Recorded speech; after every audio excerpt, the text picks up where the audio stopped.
আমরা থাকি এ গ্রামে, আর তোমরা থাকো পাশের গ্রামে। আমার গ্রামে বৃষ্টি হলে পাশের গ্রামে বৃষ্টি নামে।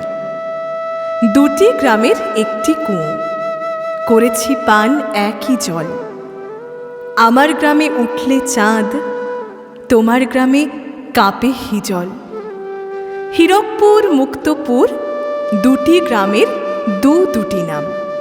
হিন্দু থাকে এ গ্রামটিতে, ও গ্রামটিতে মুসলমান। এই গ্রামের তুলসী পাতা পুজোয় লাগে মুক্তপুরে। মুক্তপুরের নামাজ পড়া হীরক শোনে আরবি সুরে। এ গ্রামে যদি কারো বিয়ে, ও গ্রাম থেকে দুব্য আসে। এ গ্রাম থেকে ও গ্রাম যেতে দুব্য নিজেও ভালোবাসে।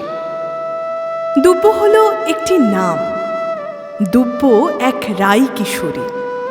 একটি ছেলে ডুবতে এলো, বলল তবে ডুবেই মরি।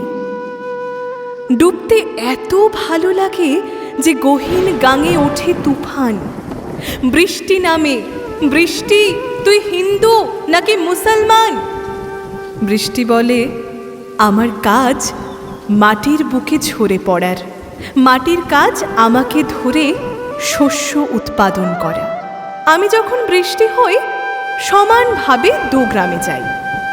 ধর্ম দেখে আমি ঝরি না, সবাই যেন বৃষ্টি পায়। কিন্তু কারা কোথার থেকে এ গ্রামে এসে গোল বাঁধালো, ফাটলো বোমা, ছুটলো তীর, নিভল দুটি গ্রামের আলো। এলো পুলিশ, সাংবাদিক, বসলো বেড়া কাঁটা তারের। দুব্য নামের ওই মেয়েটি, সে হয়ে গেল ওই পারের।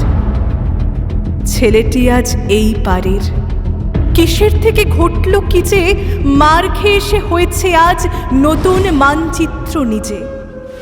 মেয়েটি কাঁদে, মেয়েটি হাসে, হাসলে তার রক্ত পড়ে। কিন্তু দুটি গ্রামেই আজও সমানভাবে বৃষ্টি ঝরে। ছেলেটি একা, মা ভাই বোন সবাই তাকে ত্যায্য করে। কিন্তু দুটি গ্রামের মাঠে আজও সমান বৃষ্টি পড়ে। কিন্তু দুটি গ্রামের মাঠে আজও সমান বৃষ্টি পড়ে।